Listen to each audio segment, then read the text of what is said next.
الحمد لله رب العالمين والعاقبة للمتقين والصلاة والسلام على سيد الأنبياء والمرسلين أما بعد فأعوذ بالله من الشيطان الرجيم بسم الله الرحمن الرحيم الذي خلق الموت والحياة ليبلوكم أيكم أحسن عملا صدق الله العظيم إن الله وملائكته يصلون على النبي يا أيها الذين آمنوا صلوا عليه وسلموا تسليما اللهم صل وسلم وبارك على سيدنا ومولانا محمد النبي الأمي الحبيب العلي القدر العظيم الجاه وعلى آله وصحبه وسلم صلاة وسلام عليك يا سيدي يا رسول الله صلى الله عليه وآله وسلم. حضور نبی کریم رؤوف رحیم صلی اللہ علیہ وآلہ وسلم کا فرمان ہے کہ جب جمعہ کا دن آتا ہے تو جو مسلمان مجھ پر درود شریف پڑھتے ہیں تو ان کا درود شریف میں خود سنتا ہوں. سبحان اللہ. ایک مرتبہ مل کر با آواز بلند درود شریف پڑھ لیجیے. اللہم صلی علی سیدنا و مولانا محمد وعلی آل سیدنا و مولانا محمد وبارک وسلم صلاۃ و سلام علیک یا سیدی یا حبیبی یا رسول اللہ صلی اللہ علیہ وآلہ وسلم. محترم پیارے بھائیوں، اللہ تبارک و تعالی عز و جل قرآن پاک میں ارشاد فرماتا ہے الذی خلق الموت والحیاۃ لیبلوکم ایکم احسن عملا. اور اللہ نے اسی لیے موت اور حیات پیدا کی کہ تمہاری جانچ ہو کہ تم میں کس کا عمل زیادہ بہتر ہے. تو اللہ تعالیٰ نے جو ہمیں زندگی عطا فرمائی اور اس کے بعد پھر موت واقع ہوگی، موت آئے گی، تو یہ حیات یہ ممات اللہ نے اس لیے رکھے کہ تاکہ اللہ جانچے اس کا عمل اچھا ہے، کون اچھے عمل کرنے والا ہے. میرے پیارے بھائیوں، موت ہر ایک کو آنی ہے. جو اللہ کا انکار کرنے والے لوگ ہیں، جو اللہ کی ذات کا انکار کرتے ہیں، وہ لوگ بھی موت کا انکار نہیں کرتے کہ ان کو پتا ہے کہ موت آئے گی. موت ایک ایسی حقیقت ہے جس کو ہر ایک نے آنی ہے. ہر ایک کے پاس موت آئے گی، چاہے مسلمان ہو، غیر مسلم ہو، یا پھر دہریہ ہو جو ذات خداوندی کا انکار کرنے والا. موت ہر ایک کو آتی، ہر ایک کو پتا ہے کہ موت آئے گی. پیارے بھائیوں، اللہ تبارک و تعالیٰ عز و جل نے یہاں پر ہمیں دنیا میں جو بھیجا، یہ اللہ تبارک و تعالیٰ عز و جل نے دنیا میں انسان بنا کر بھیجا اور اپنے پیارے محبوب صلی اللہ علیہ وسلم کی امت میں پیدا فرما کر بھیجا. یہ اللہ تبارک و تعالیٰ کا بہت بڑا احسان ہے. اور اللہ کا یہ بھی احسان ہے کہ اللہ تبارک و تعالیٰ نے ہمیں ہاتھ پیر آنکھ ناک زبان اور ہر چیز سے اللہ نے ہمیں آراستہ فرمایا. ہمارے ہاتھ پیر درست فرمائے، آنکھ ناک درست فرمائے. تو یہ اللہ کی بڑی بڑی نعمتیں ہیں. اگر کسی کا لیور خراب ہو جائے، لاکھوں روپے لگ جاتے ہیں، اس کے باوجود علاج مشکل ہو جاتا ہے. اسی طرح کسی کو کوئی بیماری لاحق ہو جاتی ہے، کینسر ہو جاتا ہے، لاکھوں روپے لگ جاتے ہیں، لیکن کوئی شفا کی گارنٹی نہیں ہوتی ہے. پیارے بھائیوں، اللہ نے جو ہمیں صحت عطا فرمائی ہے، یہ اللہ تبارک و تعالیٰ کی نعمتوں میں سے بہت بڑی نعمت ہے. اور ان تمام نعمتوں میں سب سے بڑی اگر کوئی نعمت ہے تو وہ ہے ایمان کی دولت. یہ سب سے بڑی نعمت ہے جو اللہ نے ہمیں بن مانگے عطا فرمائی.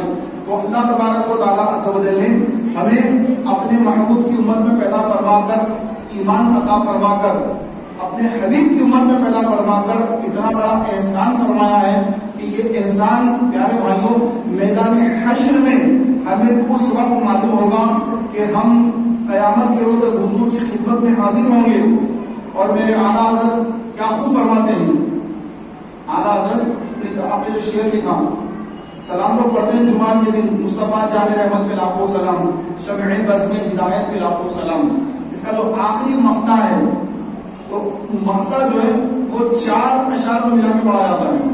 کاش محشر میں جب ان کی آمد ہو اور بھیجے سب ان کی شوکت پہ لاکھوں سلام، مجھ سے خدمت کے قدسی کہیں ہاں رضا، مصطفیٰ جان رحمت پہ لاکھوں سلام. کیا ہے معنی؟ بات لوگ سمجھتے نہیں، کو سمجھ نہیں آتی. وہ یہ سمجھتے ہیں کہ کیا اعلیٰ حضرت کو یقین نہیں کہ کاش فرما رہے کہ میدان محشر میں حضور آ جائے، کاش تو کاش اس کے لیے نہیں، اس کا آگے جواب آ رہا ہے.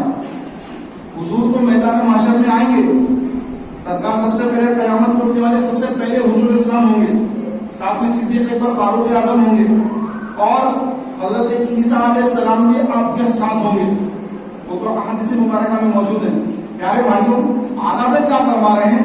کاش محشر میں جب ان کی آمد ہو اور بھیجے سب ان کی شوکت پہ لاکھوں سلام، مجھ سے خدمت کے قدسی کہیں ہر ازاں مصطفیٰ جعل رحمت پہ لاکھوں سلام. کہ حضور اسلام کی جب آمد ہو رہی ہوگی، حضور کی تشریف آوری ہوگی اور حضور کے غلام کھڑے ہوں گے میدان محشر میں، سرکار تشریف لا رہے ہیں اور حضور کے ساتھ میں فرشتے ہوں گے، قدسی ہوں گے، قدسی یعنی ملائکہ فرشتے ہوں گے، اور جب سرکار تشریف لا رہے ہوں گے صلی اللہ علیہ وسلم، تو میں وہاں پر حضور کی خدمت میں بھی وہاں پہ امت میں کھڑا رہوں گا. اور جب فرشتے جو حضور کے ساتھ ہیں، وہ فرشتے جب دیکھیں گے کہ یہ احمد رضا کھڑا ہے یہاں پر، یہ نبی کا عاشق کھڑا ہے، نبی کا غلام ٹھہرا ہے، تو وہ مجھے دیکھ کر کاش یہ کہیں ہاں رضا وہی سلام سناؤ جو دنیا میں سنایا کرتے تھے. تو پھر میں وہاں پہ میدان محشر میں حضور اسلام کی خدمت میں سلام عرض کروں، مصطفیٰ جان رحمت پہ لاکھوں سلام، شمع بز میں ہدایت پہ لاکھوں سلام. تو میرے پیارے بھائیوں، میدان محشر میں اس وقت ایک ایمان والے کی اہمیت اور ایک بے ایمان کی اہمیت، اور ایک نیکوکار کی، ایک بدکار کی، ایک سیاہ کار کی، ایک گناہ گار کی، ہر ایک کی وہاں پر کیفیت سامنے آ جائے گی.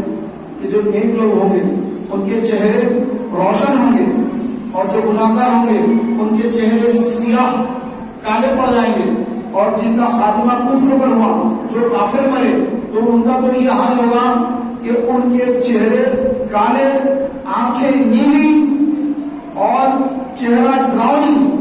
لوگ دیکھ کے سمجھ جائیں گے کہ یہ جو ہے کافر ہے، اس کو جہنم میں جانا ہے، اس کو جہنم میں جانا ہے، اس کا ٹھکانا ہے جہنم میں.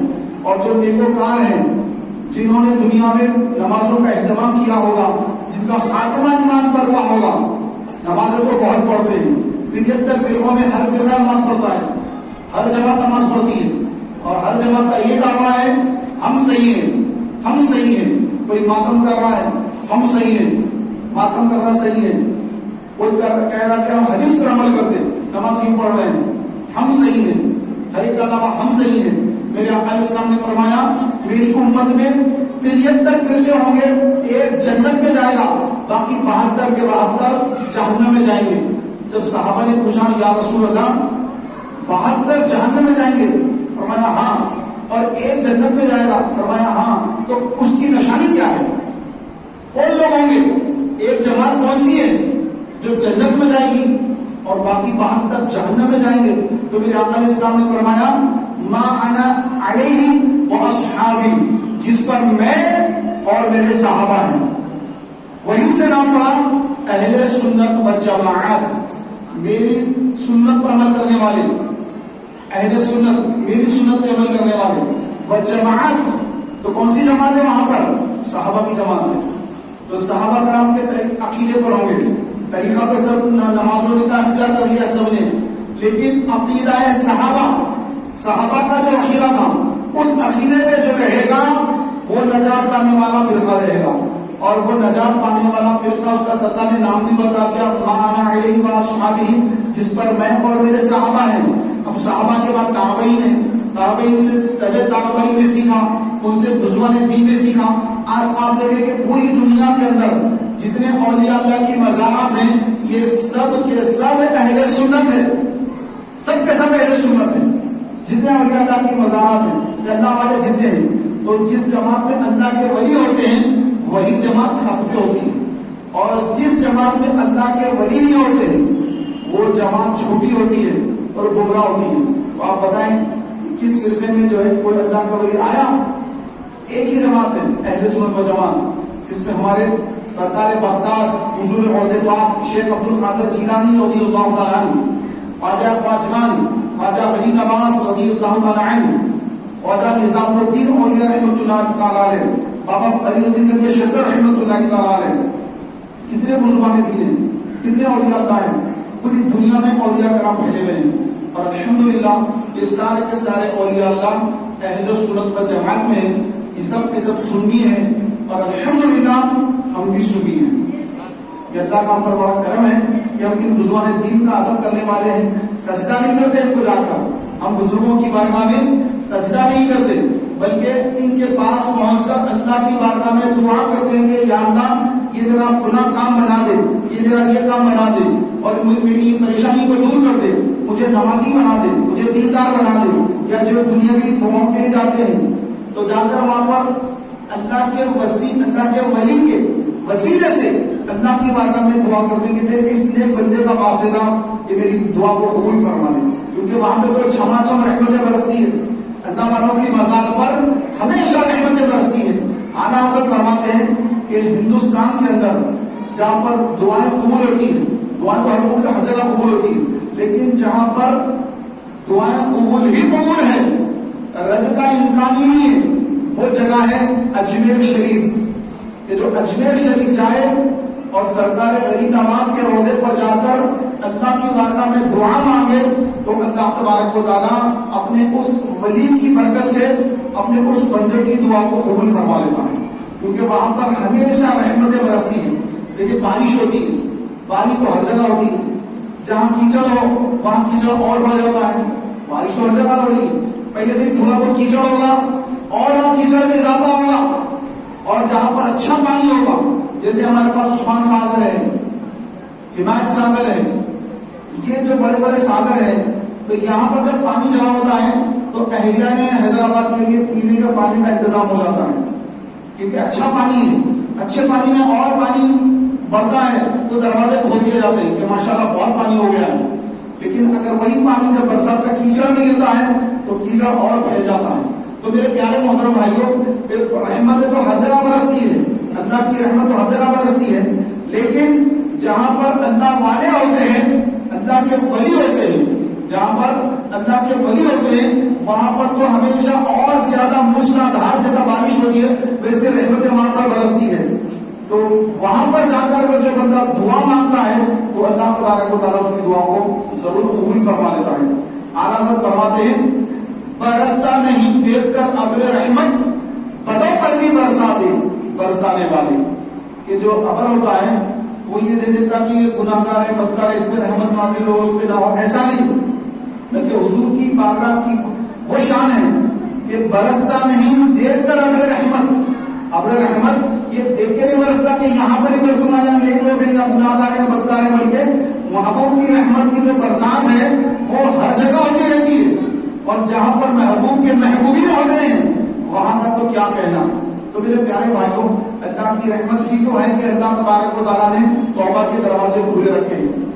آپ کو پتا ہے کہ ایک ایسا شخص جس کا تعلق ماتم کرنے والے فرقے سے تھا، اس نے توبہ کر لی۔ توبہ کیسے کی کہ وہ جو ہے خانہ کعبہ کا طواف کر رہا ہے، خانہ کعبہ کا طواف کر رہا ہے، اور طواف کے دوران وہ روتا جا رہا ہے، رو رہا ہے۔ لوگوں نے پوچھا کہ کیا وجہ ہے کہ تم رو رہے ہو؟ تو اس نے کہا کہ بس اللہ کا مجھ پر بڑا کرم ہے، بس مجھے بس اس کی رحمت یاد آتی ہے تو رونا آتا ہے۔ تو ٹھیک ہے، کچھ پانی پی لو۔ تو کہا کہ میں پانی نہیں پیتا، مجھے پیاس نہیں لگتی۔ اچھا، اتنی گرمی، مکے کی گرمی، آپ نے جو مکہ شریف گئے ہیں ان کو معلوم ہوگا کہ مکہ شریف میں کیسی گرمی ہوتی ہے، زبردست گرمی ہوتی مکہ شریف میں، لیکن وہ صاحب جو طواف کر رہے ہیں ان کو کوئی گرمی نہیں ہو رہی، پیاس نہیں لگ رہی ہے۔ لوگوں نے کہا کہ آپ بہت دیر سے پیاس، کچھ پانی پی لو گا کہ مجھے پیاس نہیں لگتی۔ ہاں، پیاس نہیں لگتی، یہ کیا بات ہوئی؟ پیاس ہر ایک کو لگتی ہے، انسان جانور کو پیاس لگتی ہے، یہ تو مکے کی گرمی ہے، آپ کو پیاس کیوں نہیں لگتی؟ لیکن میرا عجیب معاملہ ہے، میرا معاملہ یہ ہے کہ میں ماتم کرنے والے فرقے میں تھا اور میں نے خواب دیکھا، اسی فرقے میں تھا جب میں نے خواب دیکھا۔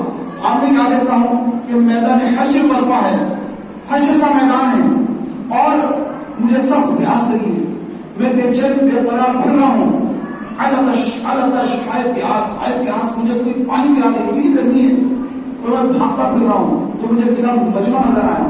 میں نے شاید یہاں پر پانی ہوگا تو مجمع کی طرف دوڑا تو وہاں پر دیکھا کہ حضور نبی کریم صلی اللہ علیہ وسلم تشریف فرما ہے اور حضور کی عمر آ رہی ہے.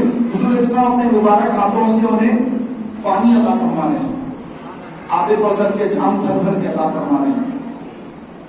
تو میں نے دیکھا کہ مجمع بہت ہے تو حوض کو دیکھا, وہاں حوض ہے, حوض کوثر. تو میں نے دیکھا کہ وہاں پر خلفاء راشدین نظر آئے, ایک طرف ابو بکر, ایک کونے پر ابو بکر, ایک کونے پر عمر, ایک کونے پر عثمان, ایک کونے پر علی رضی اللہ تعالی عنہم اجمعین. تو میں نے دیکھا کہ میں تو علی کا چاہنے والا ہوں, میں تو زندگی بھر علی علی کرتا رہا, اب میں کیوں نہ علی کے پاس جا کر پانی مانگوں. تو سیدھے میں علی کے پاس پہنچ گیا اور جا کر کہا کہ اے امیر المومنین, اے مولا علی, میں آپ سے بہت محبت کرتا تھا, آپ کا چاہنے والا تھا اور آپ کے لیے, آپ کے شہزادوں کے لیے میں ماتم کرتا تھا, آپ کا بہت چاہنے والا تھا. آج مجھے آپ پانی عنایت فرمائیے, مجھے پانی پلا دیجیے. تو مولا علی غضبناک ہوئے اور فرمایا کہ دور ہٹ جا میرے پاس سے, کہ جس کے دل میں ابو بکر اور عمر اور عثمان کی محبت نہیں ہوگی اس کے دل میں ایمان نہیں ہوگا اور اس کو یہاں سے علی پانی نہیں دے گا, علی پانی نہیں دے گا. تو غضبناک آپ جو کیفیت میں ہیں وہ دیکھ کر وہ کہتا ہے کہ میں ڈر گیا, میں گھبرا گیا اور گھبرا کر اب میں سوچنے لگا کہ میں کیا کروں, اب پانی نہیں ملے گا تو میرا کیا حال ہوگا, میں دوڑ رہا ہوں پیاس سے. تو پھر میں ابو بکر کے پاس چلا گیا, جا کر کہا کہ اے ابو بکر مجھے پانی پلا دیجیے.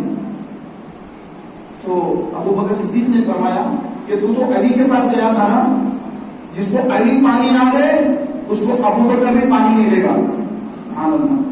تو پیارے بھائیوں, پھر میں عمر کے پاس چلا گیا, اے عمر میں بہت پیاسا, مجھے پانی پلا دیجیے. عمر نے فرمایا کہ تو علی کے پاس گیا تھا نا, علی نے پانی نہیں دیا, جس کو علی پانی نہیں دے گا عمر کس کو پانی نہیں دے گا.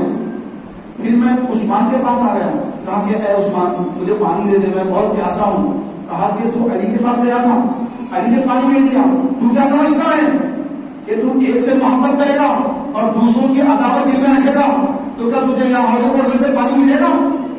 تجھے ہرگز پانی نہیں دیا جائے گا, چلا جائے گا اسے. تو میں وہاں سے بھی چلا گیا.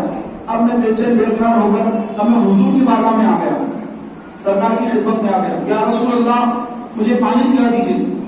تو سرکار نے میری طرف متوجہ ہو کے فرمایا کہ تجھے پانی کیسے مل سکتا ہے جبکہ تیرے دل میں ابو بکر, عمر اور عثمان کی عداوت اور بغض ہے. جس دل میں ابو بکر, عمر اور عثمان کا بغض ہوگا اس کو ہرگز آب کوثر عطا نہیں کیا جائے گا. تو میں نے حضور سے عرض کیا یا رسول اللہ اگر پانی نہیں ملے گا تو میری حالت خراب ہو جائے گی, کوئی صورت ہے یا رسول اللہ, کوئی صورت ہے کہ مجھے پانی مل جائے؟ سرکار نے فرمایا ہاں ایک صورت ہے, ایک صورت ہے. اگر تجھے پانی چاہیے, حوض کوثر سے سیراب ہونا چاہتا ہے, ایک صورت ہے تیرے لیے. عرض کی یا رسول اللہ مجھے ارشاد فرمائیے, مجھے ہر صورت منظور ہے. فرمایا کہ تو اپنے دل سے ابو بکر, عمر اور عثمان کی عداوت, دشمنی, بغض نکال دے اور اپنے دل میں ابو بکر, عمر اور عثمان کی محبت کو پالے.